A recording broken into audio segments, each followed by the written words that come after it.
Okay, സാധാരണ ഈ government employees ഒക്കെ പ്രത്യേകിച്ച് ടീച്ചർമാരൊക്കെ സ്കൂളിൽ പോവാ, ഒരു പക്ഷേ ബസ്സിലൊക്കെ ഞാൻ കിടന്ന് തിരക്കിട്ടൊക്കെ പോവാറ്. ചിലവർക്ക് ചിലപ്പോൾ സ്കൂട്ടർ ഉണ്ടാവും അല്ലെ, ചിലപ്പോൾ മാക്സിമം കൂടി വന്ന ഒരു മാരുതി കാറിൽ ഒതുങ്ങി നിൽക്കുന്ന ടീച്ചേഴ്സാണ് ഭൂരിഭാഗം. അതിന്റെ അപ്പുറത്തേക്ക് കടക്കാറില്ല എന്നാണ് എൻ്റെ തോന്നുന്നത്. പക്ഷേ അതിൽ വ്യത്യസ്തമാണ് ഷഹീന ടീച്ചർ. ഇന്ന് ഒരു ഓഡി A6 സ്കൂളിൽ പോണത് അല്ലെ. എന്നാണ് ടീച്ചർ അത്തരത്തില് ഒരു സെറ്റപ്പില് ഒരു ടീച്ചർ കാര്യം ചെന്ന് ഇറങ്ങുമ്പോ ടീച്ചർക്ക് കിട്ടുന്നൊരു കോൺഫിഡൻസ് അല്ലെ, അത് അത് അത് എങ്ങനെ അത് ആസ്വദിക്കുന്നുണ്ട്?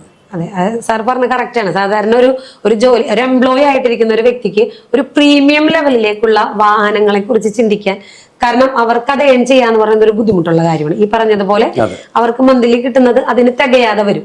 പക്ഷെ ഇവിടെ ഞാൻ ഈ പറഞ്ഞതുപോലെ ഒന്ന് മാറി ചിന്തിച്ചത് കൊണ്ട് നമുക്ക് പറ്റിയൊരു കാര്യം എന്ന് പറഞ്ഞാൽ ആ ഒരു ഡ്രീം ഉണ്ടാക്കിയെടുത്തു. ആദ്യം തന്നെ ഒരു പ്രീമിയം വാഹനം വേണമെന്ന ഒരു ഡ്രീം സാധാരണ ഒരു എംപ്ലോയീസ് ചിന്തിക്കാത്ത ഒരു ഡ്രീമാണത്. അത്തരത്തിലൊരു ഡ്രീം സ്വയം ഉണ്ടാക്കിയെടുത്തു. അത് നേടാൻ പറ്റും എന്നുള്ള ഒരു കോൺഫിഡൻസ് എനിക്കുണ്ടായി. ആ ഒരു കോൺഫിഡൻസിലൂടെ പോകാൻ പറ്റി. പിന്നെ കറക്റ്റ് ആയിട്ട് ഒരു അഡ്വൈസ് കിട്ടി.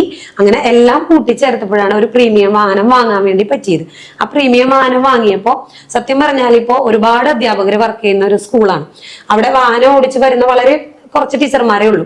അപ്പോൾ അതിൽ ഒരാൾ ഞാനാണ്. അപ്പൊ അത് തന്നെ പ്രീമിയം വാഹനം ഓടിച്ചു വരുന്ന വേറൊരു അധ്യാപിക അവിടെ ഉണ്ടോന്ന് ചോദിച്ചാൽ ഇല്ലാന്ന് തന്നെ പറയേണ്ടി വരും. ഞാൻ മാത്രം പഞ്ചായത്തിലുണ്ടോ, മുനിസിപ്പാലിറ്റിയിലുണ്ടോ? ഇല്ല ഇല്ല. ഇനി എന്റെ ചോദ്യം തൃശ്ശൂർ ജില്ലയിലുണ്ടോന്നാണ്. അതെ, അതും ചോദിക്കേണ്ട ഒരു ചോദ്യം തീർച്ചയായിട്ടും. ഞാൻ എന്റെ അറിവിലില്ല കേട്ടോ. എന്റെ അറിവിൽ തൃശ്ശൂർ ജില്ലയിൽ ഒരു സ്കൂളിൽ ഒരു ടീച്ചർ ഒരു ഓഡി A6 ഒരു പ്രീമിയം വാഹനം ഓടിച്ചപ്പോൾ ടീച്ചർ ഇല്ല. അതെങ്ങനെ സംഭവിച്ചെന്ന് ചോദിച്ചാൽ പക്ഷെ ഷഹീന ഒരു ഇൻവെസ്റ്റർ ആയിട്ട് മാറുന്നു. അതിൽ നിന്ന് കിട്ടുന്ന പ്രോഫിറ്റും ഉണ്ട്. അതോടൊപ്പം തന്നെ ഹസ്ബൻഡിന് സപ്പോർട്ട് ചെയ്യുന്നു അല്ലെ.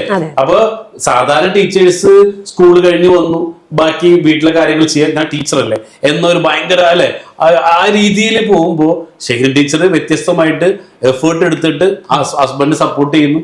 അതിലൂടെ വലിയൊരു അച്ചീവ്മെന്റ് ഉണ്ടാക്കുമ്പോൾ സമൂഹത്തിൽ കിട്ടുന്ന വാല്യൂ ഇല്ല നമുക്ക് അല്ലെ. മറ്റു ടീച്ചർമാരെ പോലെയാണ് ഷഹീന ടീച്ചർ സ്കൂളിൽ അല്ല അവിടെ